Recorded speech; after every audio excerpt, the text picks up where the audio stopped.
masih berhubungan dengan hasrat manusia untuk berhasil mencukupi kebutuhan sehari-hari dalam hal air. Air dapat digunakan untuk kebutuhan sehari-hari, maka para pengrajin pada zaman dahulu, zaman Majapahit terutama, menciptakan macam-macam benda selain kendi, bejana, guci. Kita juga masih melihat ada macam-macam di sini. Bejana-bejana semacam ini ada digunakan untuk air atau digunakan untuk menaruh buah-buahan seperti pasu. Kita dapat melihat di atas sana selain pasu, tempat menempatkan air, dan kemudian mangkuk-mangkuk serta tempolong maupun guci-guci kecil. Serta kemudian kita lihat juga sejumlah bokor di sini untuk menempatkan buah-buahan dalam suatu upacara atau kemudian hasil-hasil pertanian yang akan dipersembahkan kepada para dewa pada zaman dahulu. Lebih lanjut juga di sana kita masih bisa melihat benda-benda lain yang digunakan untuk keperluan rumah tangga. Seperti genuk di sana biasa digunakan untuk menyimpan barang-barang yang difermentasikan atau menyimpan benda-benda yang tidak boleh menjadi kotor seperti garam ataupun asam jawa, ataupun juga di masa kini menyimpan terasi dan sebagainya. Itu diletakkan di dapur. Karena bentuk genuk semacam ini sebenarnya bentuk awal dari penggunaan buli-buli. Kalau buli-buli dari Tiongkok biasanya memiliki tudung, kita belum memiliki buli-buli, kita menyimpan barang-barang tadi di dalam genuk semacam itu. Nah, genuk-genuk semacam ini masih banyak bisa kita jumpai, baik dalam bentuk utuh maupun dalam bentuk fragmennya. Lepas dari itu, untuk berbagai keperluan rumah tangga, dekorasi pun terbuat dari terakota. Di sana kita menjumpai yang bergelang-gelang. Di sana adalah pembungkus tiang. Pembungkus tiang digunakan untuk memperindah rumah-rumah pada zaman Majapahit. Serta kemudian di dalam rumah pun terdapat hiasan-hiasan. Biasanya hiasan-hiasan tersebut berupa pelinggih semacam ini. Ini pelinggih rumah-rumah kecil atau gazebo disebut orang, yang kita lihat di sini atapnya terbuat dari hijau, sebelah sana dari genteng, dan ini biasanya digunakan untuk menempatkan figurin-figurin, patung-patung kecil yang kadangkala fungsinya hanya untuk hiasan di dalam rumah. Karena memang patung-patung kecil semacam ini patung-patung kecil yang boleh kita sebut figurin, melukiskan sepenuhnya situasi masyarakat pada zaman dahulu kala, terutama itu model rambut wanita Majapahit, dan kemudian diselingi dengan figur-figur lain berupa hewan, babi untuk celengan dan sebagainya. Figurin semacam ini oleh para ahli di zaman kini diperbesar untuk memperjelas bagaimana sebenarnya bentuk rambut dan pakaian wanita Majapahit. Akan tetapi figurin yang aslinya tetap kita simpan agar kita masih tetap memiliki acuan bentuk sejati dari bentuk rambut dan bentuk pakaian wanita Majapahit. Di situ juga kita menemukan cepu. Cepu adalah bejana kecil yang memiliki tudung. Itu di zaman Majapahit banyak digunakan, biasanya untuk menyimpan benda-benda kosmetik wanita pada zaman dahulu. Benda-benda kosmetik ini diantaranya adalah abu merang untuk menghitamkan alis, maupun semacam pelspar yang dapat diasah, bumbunya dapat untuk dijadikan bedak yang orang kadang-kadang menyebutnya sebagai bedak selong. Lebih dari itu kita juga masih melihat di sini ini dinamakan dengan kowi. Kowi ini adalah alat untuk melebur emas.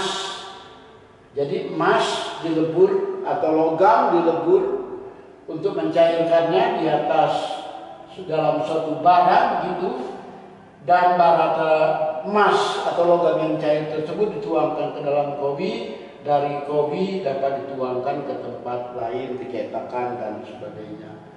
Dari sini kita dapat melihat bahwa pada zaman Majapahit pun pengrajin emas dan logam lain pun banyak terdapat.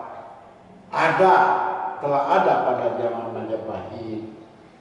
Nah, sebelah sana kita masih bisa melihat juga barang terakota yang lain, yaitu berupa celupa. Celupa adalah bentuk awal dari lampu pada zaman Majapahit. Cukup dengan menuangkan sedikit minyak kelapa di dalam sana, plus sumbu berupa kapuk atau kain yang dipelintir, dijuntaikan di dalam celupa, dapat menjadi lampu penerangan dalam rumah. Celupa ada yang tinggi, kita bisa lihat di sana, ada yang rendah, serta kemudian potongan-potongan miniatur candi.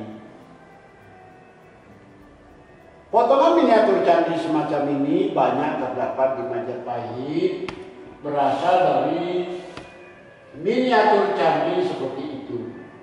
Miniatur candi semacam ini biasanya tempat digunakan oleh masyarakat pada zaman lampau guna menempatkan arca kecil. Arca kecil ya arca yang menjadi pemujaan keluarga tersebut. Fungsi dari seperti itu, candi kecil semacam itu yang potongan-potongannya ada di sana adalah sebagai ya semacam pura kecil lah ya, pelinggih ya, seperti itu, pelinggih. Kalau pelinggih juga banyak yang besar, namanya gazebo, tempat orang bersemedia atau bertapa. Pelinggih kecil, yang kecil namanya pelinggih, yang besar namanya gazebo, kecil namanya pelinggih, untuk menempatkan arca atau sesajen. Demikian juga candi-candi semacam itu untuk menempatkan sesajen. Di sini kita lihat juga barang yang namanya wiru. Wiru ini adalah tempat disebut juga gunungan, tempat membakar sesuatu barang agar asapnya memenuhi seluruh ruangan sehingga ruangan berbau wangi. Biasanya yang dibakar dalam wiru ini adalah serutan-serutan kayu wangi, misalnya kayu cendana dan sebagainya, untuk mengusir bau-bau yang kurang sedap, berganti dengan bau yang harum memenuhi seluruh ruangan. Biasanya di rumah-rumah orang kaya maupun di keraton, di istana kerajaan Majapahit, wiru ini ada di 2-3 sudut, hampir segala sudut tempat tersebut, untuk menyenangkan hati para tamu atau pengunjung yang datang ke tempat itu. Wiru sampai sekarang masih tetap digunakan orang di beberapa tempat, namun tidak seintensif pada zaman kerajaan Majapahit dulu. Wiru yang baik biasanya mempunyai lukisan-lukisan tertentu yang melukiskan kisah-kisah berlaku pada zaman itu. Tak jarang di antara wiru seperti ini ada gambar Arjuna Wiwaha dan sebagainya, untuk membuat wiru tersebut tampak seperti barang seni. Selanjutnya kita lihat juga hewan-hewan, burung dan sebagainya, biasanya digunakan di puncak atap rumah orang-orang zaman dahulu. Plus seperti tadi kita katakan adalah bejana, tempat menyimpan abu jenazah.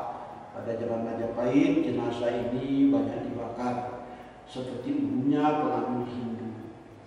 Pembakaran jenazah semacam ini mempunyai nilai kesakralan yang tinggi dan dilakukan oleh orang-orang yang berada atau orang bangsawan.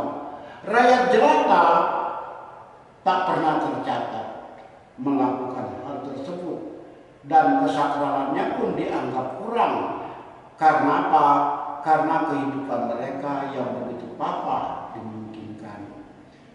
Kesakralan tertinggi adalah akan terjadi apabila yang dibakar tersebut adalah para brahmana dengan keahlian atau dengan sejumlah ilmu yang dimilikinya begitu tinggi sehingga abu jenazahnya dinilai begitu sakral.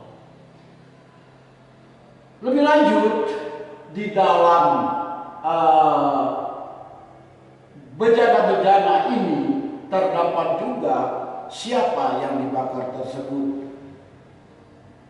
Bejana-bejana yang indah biasanya melukiskan orang yang memiliki kelebihan dari masyarakat. Bejana tempat menyimpan abu jenazah yang umum biasanya masyarakat yang biasa-biasa saja meskipun dia bangsawan.